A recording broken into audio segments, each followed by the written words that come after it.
Coming up on Mountain News at 5:30, a daughter accused of dismembering her own mother appeared in court today. We'll tell you what happened. And the deadly UPS plane crash that killed 14 people now sparking several lawsuits. We'll tell you who's being sued and why.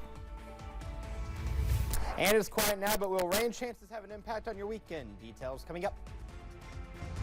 Dedicated to southern and eastern Kentucky, this is WYMT Mountain News at 5:30.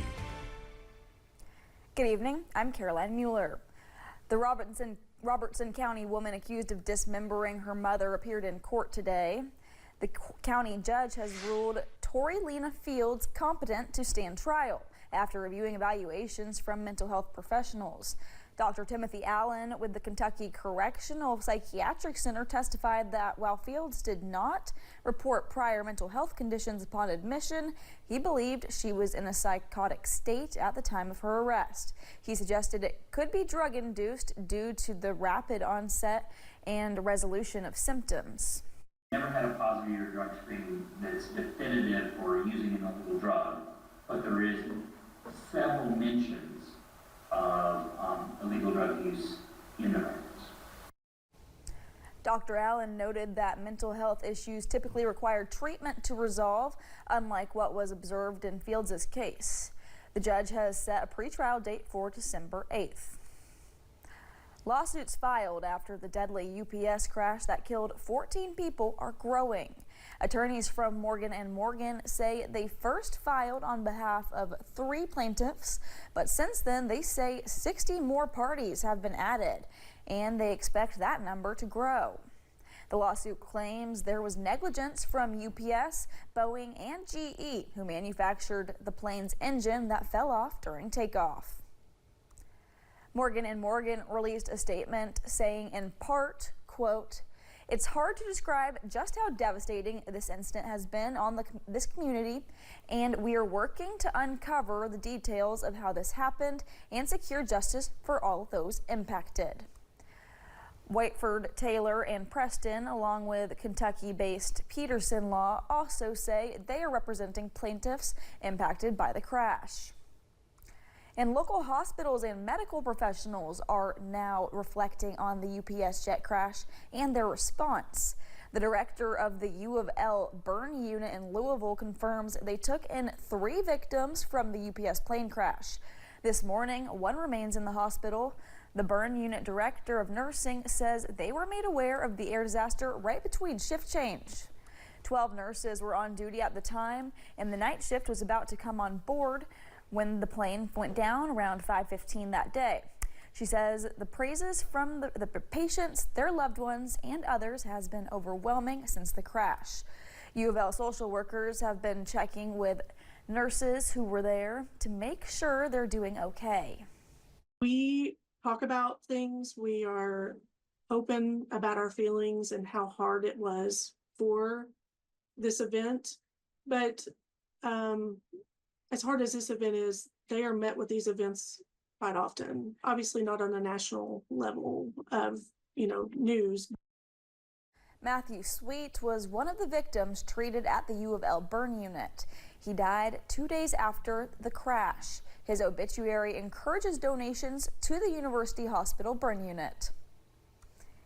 Well, we had another nice day with highs in the 60s, but could Mother Nature throw another wrench into your weekend plans? First Alert meteorologist Eric Dean has the latest. Eric. The short answer is yes. Mother Nature could throw a little bit of a damper into the weekend plans. Some places could see a shower or 2 Saturday evening going into the day on Sunday. Right now, though, all is quiet on First Alert Live pinpoint Doppler radar, and this is going to get a break for the most part in the evening hours. Maybe a renegade shower or 2, not out of the question. High pressure, our nice fair weather friend, it is in control. You can see it right there.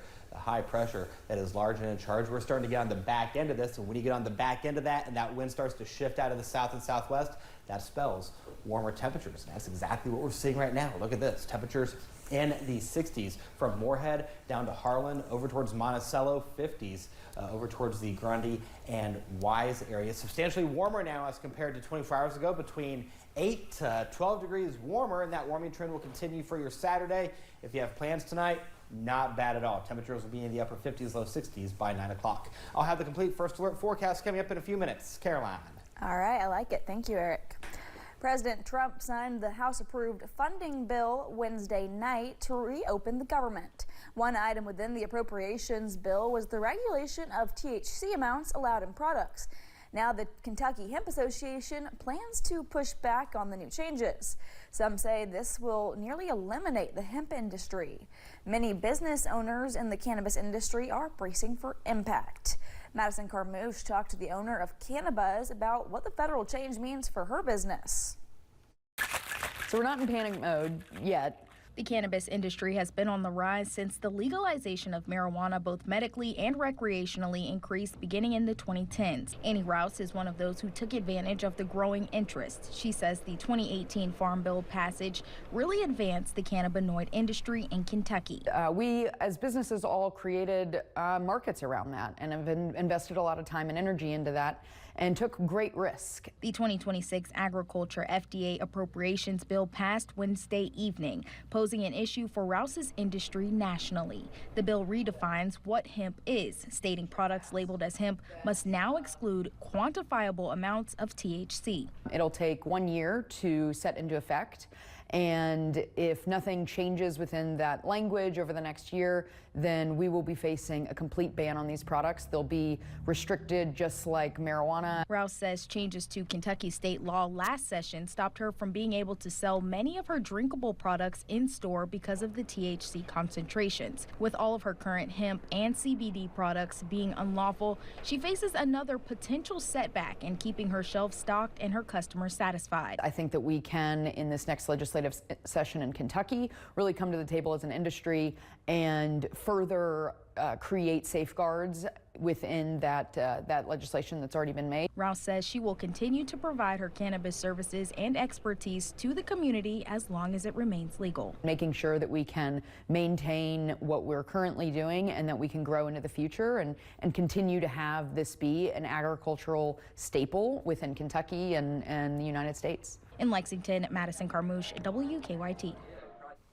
The regulation change was spearheaded by Senator Mitch McConnell, who says too many hemp products with THC have intoxicating effects. Today, the Kentucky Hemp Association hosted 2 press conferences outside McConnell's offices to talk about the legislation's impact. We'll have more on this, plus hear from another business owner coming up in the next half hour. A community in Rockcastle County is coming together tonight to pray for a missing 13-year-old girl. A prayer vigil for Winter Wagner will be hosted at 6 o'clock at God's Refuge Church in East Bernstadt.